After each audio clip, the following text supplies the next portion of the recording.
క్రైస్తవుల పిల్లలు ఎలా ఉన్నారు? అందరూ బాగున్నారా? మనము యేసయ్య మాట వింటే మన జీవితంలో ఎన్నో మేలులు, ఎన్నో అద్భుతాలు జరుగుతాయి. యేసయ్య మాట వినాలంటే మొదటిగా బైబిల్ చదవాలి. ఆయన స్వరం వినడానికి మనము సిద్ధపడి ఉండాలి. సరేనా? ఈరోజు ఒక స్టోరీ విందామా? యేసయ్య శిష్యులలో ఒక శిష్యుడైన పీటర్ అంకుల్ ఉండేవాడు. పీటర్ అంకుల్ అంటే అందరికి తెలుసు కదా, మనం చాలాసార్లు వినుంటాం కదా పీటర్ అంకుల్ గురించి. అవును, ఇప్పుడు కూడా ఒక స్టోరీ వింటున్నాం. ఏంటంటే, ఒకరోజు పీటర్ అంకుల్ ఏం చేశాడంటే చేపలు పట్టడానికి వెళ్ళాడు. వాళ్ళ వృత్తి చేపలు పట్టే వృత్తి అన్నమాట. చేపలు పట్టడానికి వెళ్ళి వలలు వేస్తూ రాత్రంతా చేపలు పట్టాడు. రాత్రంతా చేపలు పట్టడానికి పాపం చాలా కష్టపడ్డాడు పీటర్ అంకుల్, ఇంకా పీటర్ అంకుల్ వాళ్ళ ఫ్రెండ్స్, మరి ఇంకా వాళ్ళందరూ రాత్రంతా కష్టపడ్డారంట. ఎంతో కష్టపడినా కూడా వారికి ఒక్క చేప దొరకలేదంట. ఎందుకు ఇంత పెద్ద సముద్రంలో ఒక్క చేప కూడా మనకి దొరకట్లేదని చెప్పి చాలా కష్టపడి ఎతుకుతూ ఉన్నారంట. అసలు ఇంకా ఇంకా ఆ ప్లేస్లో దొరికిద్దేమో, లేదా ఈ స్థలంలో దొరుకుతుందేమో, ఇంకొంచెం ముందుకెళ్ళాలేమో అని చెప్పి వాళ్ళు అలా వెళ్ళి వెతుకుతూనే ఉన్నారంట. ఎంత వెతికినా, ఎన్ని చోట్ల వలలు వేసినా కూడా వారికి ఒక్క చేప కూడా అస్సలు పడలేదంట. అయితే యేసయ్య వారి దగ్గరికి వచ్చాడు. ఎప్పుడు వచ్చాడు తెలుసా? ఎర్లీ మార్నింగ్ ఆ టైంలో యేసయ్య వాళ్ళ దగ్గరికి వచ్చినప్పుడు యేసయ్య అన్నాడంట, పీటర్, ఏంటి నువ్వు చేపలు పడుతున్నావా అంటే, అవును యేసయ్య అంటే, ఇదిగో ఈ స్థలంలో నువ్వు వల వేయి, నీ వలలో చేపలు పడతాయని చెప్పినప్పుడు పీటర్ అంటాడంట, యేసయ్య, రాత్రంతా నేను వలలు వేస్తూనే ఉన్నాను, రాత్రంతా ప్రయాసపడుతూనే ఉన్నాను, రాత్రంతా కష్టపడ్డాను, ఒక్క చేప కూడా దొరకలేదు యేసయ్య. ఇప్పుడు నువ్వు ఇక్కడ ఏమని చెప్తున్నావు?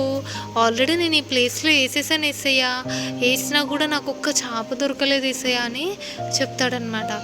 చెప్పినప్పుడు యేసయ్య అంటాడు, పీటర్, నేను చెప్పింది విను, నేను చెప్పిన మాటకి నువ్వు లోబడు, ఈ స్థలంలో నువ్వు వల వేయి, ఖచ్చితంగా నీకు చేపలు దొరుకుతాయి అని చెప్పి చెప్తాడు. అప్పుడు పీటర్ అంకులు యేసయ్య మాటకి లోబడి యేసయ్య మాట విని ఆ స్థలంలో వల వేయగానే ఏమైపోయింది తెలుసా? వలలు లాగలేనంత గొప్ప చేపలు ఆ వలలో వచ్చేసాయి. రాత్రంతా కష్టపడినా కూడా ఒక్క చేప కూడా రాలేదు. కానీ ఇప్పుడు ఏమైంది తెలుసా?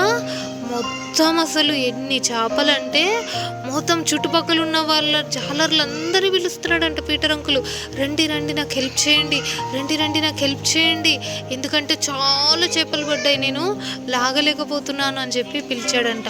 అలా పిలిచి అన్ని చేపలు వచ్చాయంట వాళ్ళ దాంట్లోకి. ఎందుకు తెలుసా?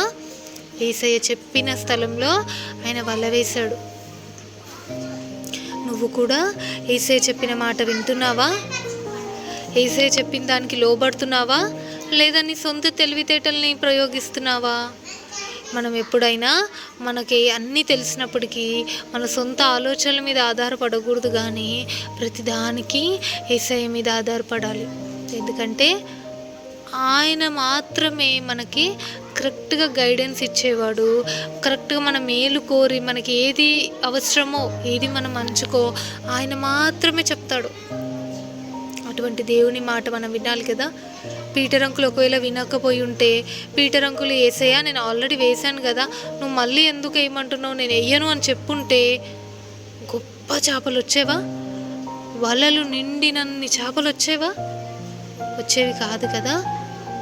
ఎప్పుడైతే మాట వింటామో, ఎప్పుడైతే మాట విని లోబడతామో అప్పుడే మనకు ఆశీర్వాదం, అప్పుడే మనకది దీవెనకరం. అటువంటి ఆశీర్వాదాన్ని నువ్వు నేను పోగొట్టుకోకూడదు. ఇన్ని రోజులు ఏమైనా పోగొట్టుకున్నామేమో దేవుని మాట వినకుండా. ఇన్ని రోజులు దేవుని మాట వినకుండా ఇది నా ఆలోచన, నేను చేస్తాను, దేవుడు అన్నీ జరిగిస్తాడులే, వెనక దేవుని చిత్తం ఇదేలే అని నీ సొంతంగా నువ్వు అనుకుంటున్నావేమో. కాదు. ఒక్కసారి క్షమాపణ దేవుని దగ్గరకు వచ్చి క్షమాపణ అడిగి, దేవా, నా చిత్తం కాదయ్యా, నా సొంత ఆలోచన కాదయ్యా, నీకు మాత్రమే లోబడుతున్నాను, నీకు మాత్రమే నేను లోబడి నీ మాట విని నువ్వు చెప్పింది చేస్తానని చెప్పి ఒప్పుకో. దేవునికి నిన్ను అర్పించుకో. దేవుని స్వరానికి లోబడు. ఖచ్చితంగా నీ జీవితంలో ఎంతో ఆశీర్వాదం, ఎంతో మేలు. సరేనా పిల్లలు? ప్రార్థన చేసుకుందామా? పరిశుద్ధమైన తండ్రి, నమ్మకమైన దేవా, మీకే వందనాలు ప్రభా. మాకు ఇచ్చిన ఈ సమయం బట్టి వందనాలు. ఇంతవరకు నీ కాపుదల, నీ భద్రత, నీ క్షేమంలో మమ్మల్ని ఉంచావు ప్రభా.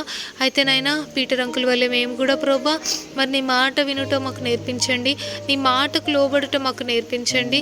నీ మాట విని దేవా దాన్ని మేము మా జీవితంలో మరి నైనా కార్యం చేయించుకుంటకు దేవా, మరి దేవా నీ వల్ల మేము మేలు పొందుటం మాకు నేర్పించండి ప్రభా.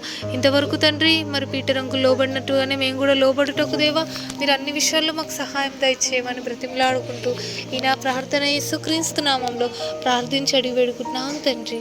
ఆమేన్. ప్రైజ్ ది లార్డ్ పిల్లలు.